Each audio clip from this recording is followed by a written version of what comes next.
Dear Miss Love, ako si Jackie. 34 ang edad. Matagal na akong byuda. 5 taon na rin mula nang pumanaw ang asawa ko. Nung maaksidente ito.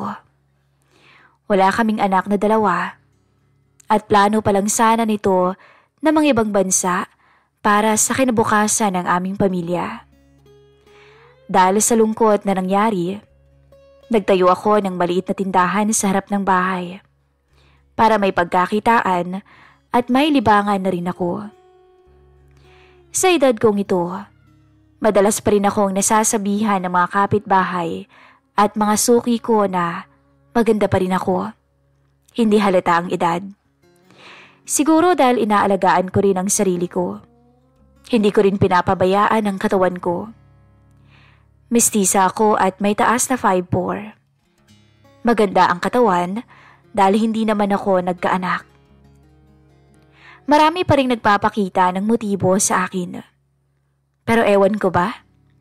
Hindi ko na makita ang sarili ko na may ibang asawa.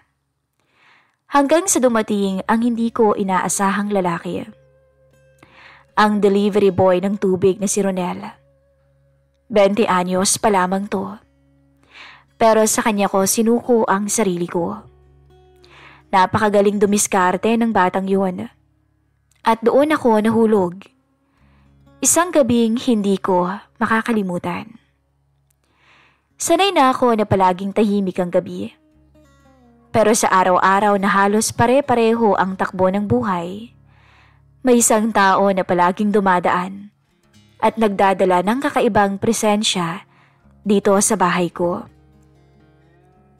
Siya si Ronel, 20 anyos, delivery boy ng tubig sa may kanto. Kilala ko na siya bata pa lang. Lagi ito dating naglalaro sa kalsada. Anak siya ng kapitbahay namin dati, kaya parang nakalakhan ko na ring makita. Pero ngayon, ibang Ronel na ang nakikita ko. Hindi na yung payat at dugyuti na batang naglalaro ng holen sa tabi ng kalsada. Sa araw-araw na pagbubuhat niya ng galon-galon na tubig, gumanda ang pangangatawan niya. Naging matipuno ang braso at matikas ang tindig at hindi ko maitatanggi na humanga ako sa binata. Madalas siyang bubusina sa harap ng tindahan. Sabay sisigaw ng, "Ate Jackie, may tubig ka pa?" Kung hindi ko siya maririnig, siya na rin ang bababa at sisilipin ako sa may pinto. "Ate Jackie, baka ubos na yung nasa dispenser nyo." Sasagot lang ako na, "Sige, kunin mo na." Noong una parang wala lang. Bata pa siya para sa akin. Pero minsan, kapag tumitingin siya at ngumingiti, para bang may kakaiba akong nararamdaman. Hindi ko alam kung dahil matagal na akong mag-isa o dahil may kung anong aura sa kanya na hindi ko dati napapansin. Isang hapon, nagtanong siya habang pinupunasan ng pawis sa noo. "Hindi ka ba nahihirapang mag-isa, Ate Jackie?" Nagulat ako. Sanay ako sa mga tanong lang na magkano ang asukal o kung may load. Pero siya, diretsong tanong tungkol sa buhay ko. Sanayan lang, sagot ko. Ganito na kasi simula nung mawala si Lito. Tumago siya. "Pero in fairness, Ate Jackie maganda pa rin kayo. Parang hindi kayo tumanda. Naalala ko kayo dati Hanggang ngayon ganyan pa rin ang itsura ninyo." Hindi ko alam kung ano ang dapat kong isagot. Natawa na lamang ako ng mahina. Pero sa loob-loob ko, may kumurot. Hindi ko inakalang maririnig ko ang ganung salita mula sa isang binatang delivery boy. Sa bawat pagpunta niya, mas nagiging natural na ang kwentuhan namin. "Bagay sa'yo, Ate Jackie, ang suot mo Anya na napapatitig pa sa akin. "Mainit ngayon sabi ko. "Mukhang mapapadalas ang punta ko dito kapag laging ganyan ang suot mo." Anya. Simpleng biro lang yon. Pero minsan napapaisip ako, pagkatapos niyang umalis, bakit nga ba napapansin ko na ang mga bagay na dati hindi naman? Madalas na akong nasanay o o nasanay na ako sa busina ni Ronel tuwing may dalang tubig. Pero nitong mga nakaraang linggo, kahit hindi siya nakaschedule ng delivery, dumadaan pa rin siya sa tindahan ko. Minsan bibili lang ng soft drinks, minsan naman makikipagkwentuhan. Pero halata akong hindi lang yun ang pakay niya. Tambay muna ako dito pahinga lang sandali. Sabi niya minsan, sabay upo sa bangkito sa tapat ng tindahan. Hindi ka ba hinahanap sa inyo? Tanong ko. Hindi na po, sanay na sila Sagot niya tsaka ngumisi. Tsaka sabi ko kasi, may nililigawan na ako, kaya lagi ko yung pinupuntahan. Mabuti naman kung ganun, para naman magka-girlfriend ka na. Hanggang ngayon yata hindi ka pa nagkakajowa Meron naman na, Ate Jackie. Kung di mo nga lang nalalaman, umiiyak ang mga babaeng nakakasalo ko sa kama. Umiiyak? Tanong ko. Oo, umiiyak sa saya. Ikaw talaga kung ano-anong sinasabi mo. Sa una, iniisip ko na baka dala lang ng kabataan niya ang pagiging palakaibigan niya. Pero habang tumatagal, ramdam ko na may iba siyang sinasabi sa paraan ng pagtitig at pagbibiro niya. Isang hapon, habang walang masyadong bumibili, naupo siya sa gilid ng tindahan. Tahimik lamang kaming dalawa. Tapos bigla niyang sinabi na, Ate Jackie, baka naghahanap ka ng manliligaw Pwede ba ako? Napatingin ako sa kanya at natawa. Naku, tigilan mo nga ako, Ronel. Ang bata-bata mo pa 20 ka lang, di ba? Tapos 34 na ako. Ano naman ngayon? Legal naman yun Tsaka hindi naman ako mukhang bata, di ba? Mas matured pa nga akong tingnan sa'yo Tinignan ko siya saglit. Totoo naman, hindi na siya mukhang tipikal na binatilyo dahil siguro sa araw-araw na pagbubuhat ng galon. Tumigas ang braso at balikat niya. Malinis din siyang tignan, laging maayos ang buhok. Ang layo ng agawat natin. Sagot ko, parang nanay mo na nga ako Hindi naman. Nagbilang pa to. O tingnan mo, 14 years lang palang agwat natin Tsaka, mas batang tingin ko sa inyo. Para nga kayong wala pang 30. Umiling ako, pero ramdam kong may kakaibang kiliti ang mga salitang yon. Hindi ko alam kung dahil matagal na akong hindi nakakarinig ng ganoon, o dahil iba lang talaga ang dating niya ngayon. Simula noon, mas naging madalas ang tambay niya. Kung minsan, 6:00 ng gabi andito siya. Uupo sa gilid, mag-o-offer na tulungan akong mag-ayos ng mga kahon-kahon ng soft drinks. Ang bigat nito, ako nang magbubuhat kaya kailangan mo na talaga ng makakasama sa buhay para na rin may katulong kayo sa pagbubuhat ng mabibigat. At syempre, may kasama pa kayo gabi-gabi. May katabi ka pa at may kayakap. Ganun lamang si Ronel, walang filter ang bibig. Mapagbiro, pero parang may halong katotohanan. At kahit alam kong biro lang, may bahagi sa akin na natutuwang marinig yun. Isang gabi na medyo malakas ang ulan. Dumating siya. Dito na muna ako magpapatila ng ulan, Ate Jackie. Basang-basa na ako paano kung abutin ka ng gabi at hindi tumilang ulan? Tanong ko, malapit na akong magsara Okay lang, basta dito muna ako. Napailing ako, pero hindi ko maitago ang ngiti ko. Habang nakaupo kami, napansin ko kung paano siya tumitingin. Hindi na yung tingin ng batang kilala ko noon. Iba na. Diretsong tingin ng isang lalaking may pag-aasam. Ate Jackie, bulong niya, kung sakaling mandiligaw ba ako sa'yo, may chance ba ako? Parang tinamaan ako sa tanong na yon. Hindi pa nga ako agad nakasagot. Napatawa na lang ako ng mahina para gumaan ang usapan. Ronel, huwag ka nga nagbibiro ng ganyan. Hindi naman ako nagbibiro Seryoso kaya ako? Tahimik lamang kaming dalawa. Sa labas, patak ng ulan lang ang maririnig. Sa loob ng tindahan, ramdam ko ang bigat ng presensya niya. At doon ko napagtanto. Kahit anong pilit kong isipin na bata pa siya, hindi ko may tatanggi na may kung anong nagsisimulang mabuo sa pagitan naming dalawa. Pagkatapos ng huling tambay ni Ronel sa tindahan, hindi na mawala sa isip ko yung tanong niya kung pwede ba siyang manlikaw. Kahit ilang beses kong ulitin sa sarili ko na malayong agwat ng edad naming dalawa, na bata pa siya, na delikado at hindi dapat. Hindi ko rin maitatanggi na kumakabog ang dibdib ko kapag dumarating siya. Kaya nung sumunod na araw, nung dumating siya para mag-deliver, parang iba na ang pakiramdam ko. Parang may kakaibang kaba sa bawat tunog ng busina niya. Isang umaga, maaga akong nagising. Mainit na agad kahit 7:00 pa lang. Naisipan kong maligo bago buksan ang tindahan. Nakalugay ang buhok ko noon at nakatapis lang ng tuwalya nung biglang may busina sa harapan. "Ate Jackie," boses ni Ronel, malakas at masigla. Napatigil ako at lumabas ng kwarto. Hawak-hawak ko yung tuwalya para hindi malaglag. Tumingin ako sa pinto at nandun siya, nakatayo malapit sa tricycle niya. Pawisan, buhat-buhat ang 2 galon. Nung makita niya ako, kumaway siya agad. "Nandyan pala kayo. Pwede ko na bang ipasok to?" tanong niya. Napakagat ako ng labi. "O sige, pasensya ka na, kakaligo ko lang eh." Pagpasok niya sa may bahay, ramdam kong nagulat siya. Hindi man siya nagsalita agad, pero nahuli ko ang tingin niyang mabilis na umiwas. Kita ko ang pumumula ng pisi niya.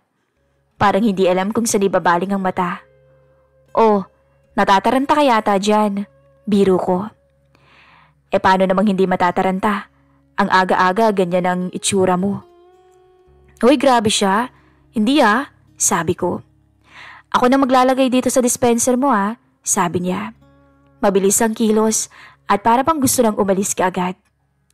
Tumango lang ako at naupo saglit sa gilid. Hawak pa rin ang tuwalya. Sa loob-loob ko, pilyo talagang batang to. Hindi naman to ang unang beses na may nakakita sa akin na ganito. Pero bakit iba ang dating ngayon dahil lang kay Ronel? Tahimik lamang kaming dalawa habang nilalagay niya ang galon. Pagkatapos ay tumayo siya.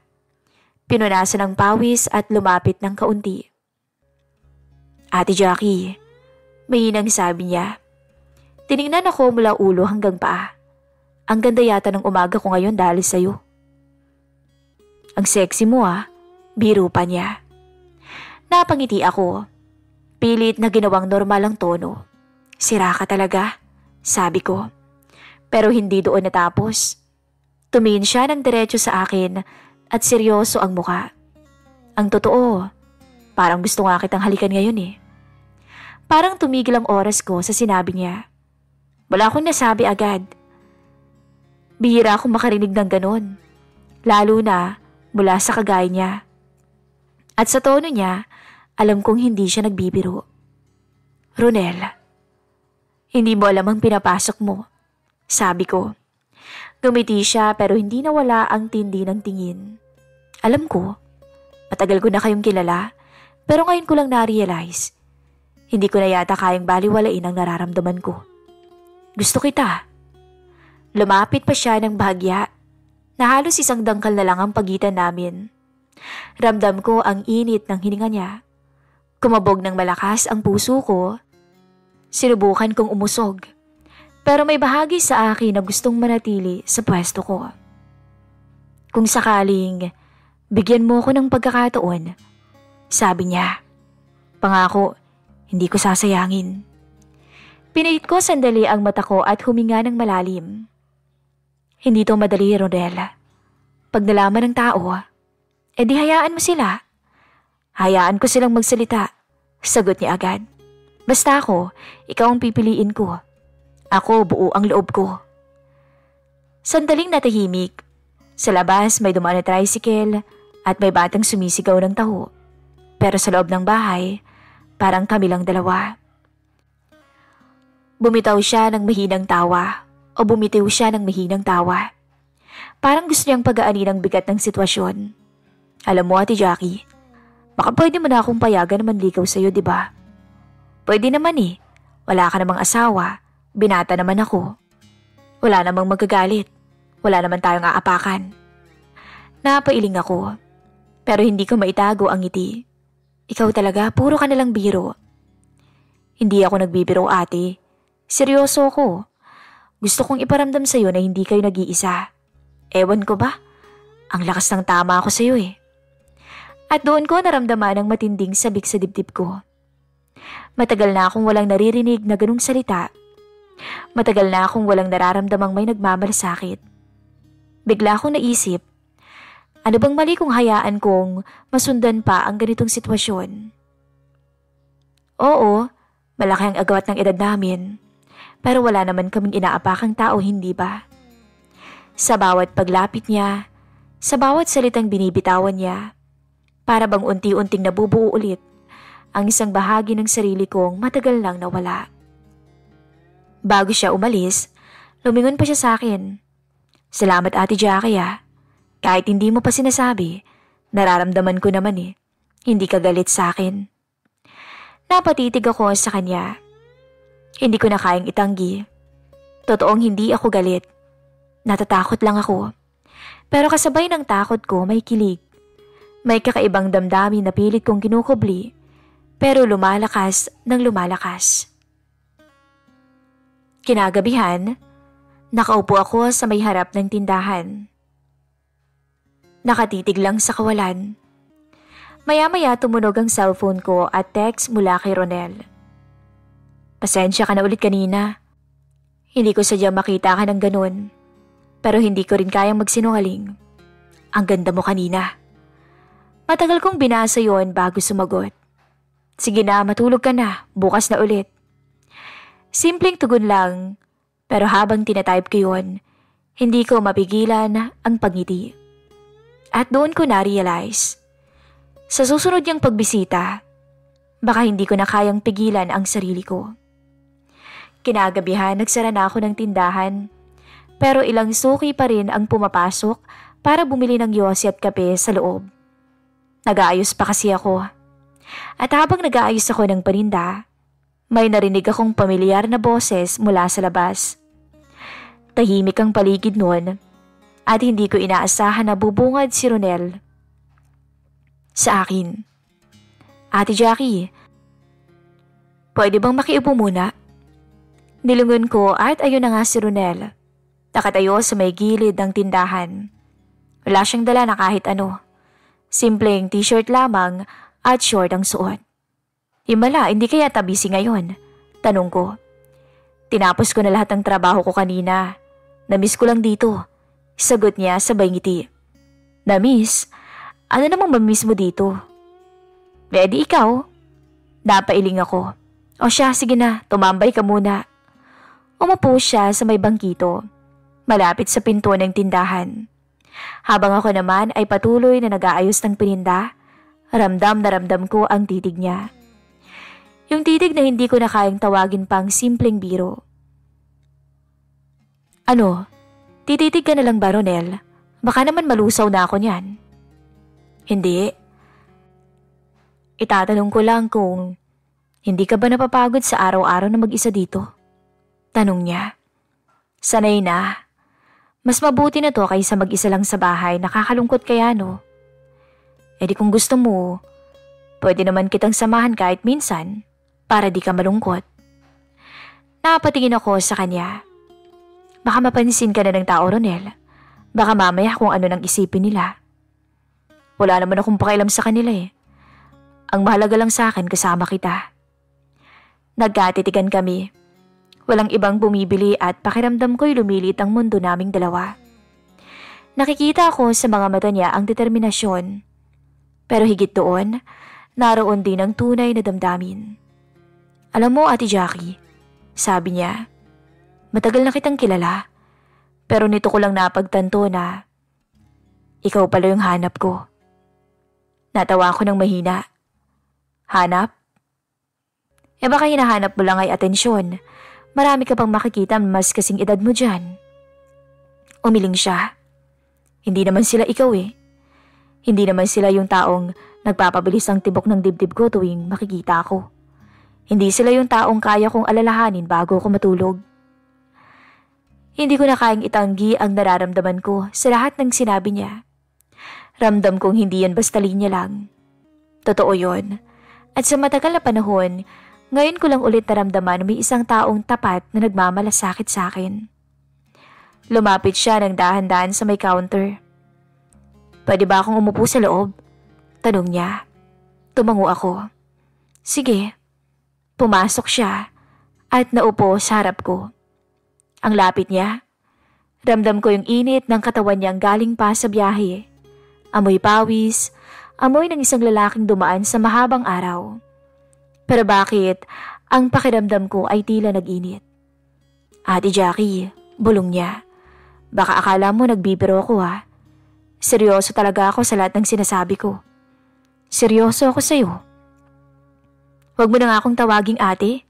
Sagot ko na halos pabulong na rin. Gumiti siya. Kung ganun edi Jackie na lang. Mas maganda pang ang pakinggan. Pagkasabi niya ng pangalan ko, doon na ako tuluyang bumigay. May kung anong kuryenteng dumaan sa katawan ko. Hindi na ako umurong nang abutin niya ang kamay ko. At nang dahan-dahan niya akong yakapin, hindi na ako tumutol. Malawak ang loob ng tindahan ko. Sapat para makagawa ng nako na sandali. Pagkatapos niya akong yakapin, naglapat ang labi naming dalawa. Pero bago pa kami tuluyang makalimot, nilak ko ang pintuan ng tindahan at pinatay ang ilaw. Tanging ilaw ng poste sa gilid ang nagsilbing liwanag namin. At ang halik na yon ay lumalim. Hanggang sa kanilas niya ang lahat sa akin. Mula nung pumanaw ang asawa ko, Miss Love, ngayon na lang ulit ako nakaranas ng ganito. Isang gabing hindi ko na yata makakalimutan. Ang sarap na dulot ng binatang si Ronel. Ramdam ko ang tikas ng katawan niya habang nakahawak ako sa braso niya. At nung mga sandaling yon, tuluyan na kaming nawala sa aming sarili. Tinitigan niya ako. Ang ganda mo talaga, Jackie. Kahit araw-araw, hindi ako magsasawa na kasama kita. At doon hinalikan niya akong muli. Hanggang sa naganap na ang naganap. Halos sipikit ko ang aking mga mata sa labis na tinatamasa. Hindi ko na idedetalye ang bawat pangyayari. Ang malinaw lang nung gabing yon ay may nangyari sa amin ni Ronel. Nung gabing yon, binigay ko ang matagal ko ng kinikimkim na pangungulila at kasabikan. At siya, ibinigay niya ang damdaming matagal na niyang pinipigil. Hindi na tubig ang dinala niya, kundi init na matagal ko nang nakalimutang maramdaman. Hindi na simpleng tambay lang ang dahilan ng pagpunta niya, kundi ako mismo. Matapos ang lahat, naupo kami sa bangkito sa loob ng tindahan. Parehong tahimik at parehong humihinga ng malalim. Nakapangalumbaba pa siya, nakangiti habang ako naman ay nakatingin sa kanya. Iniisip kong tama ba ang naganap sa amin. Hindi ako magsisisi, Jackie.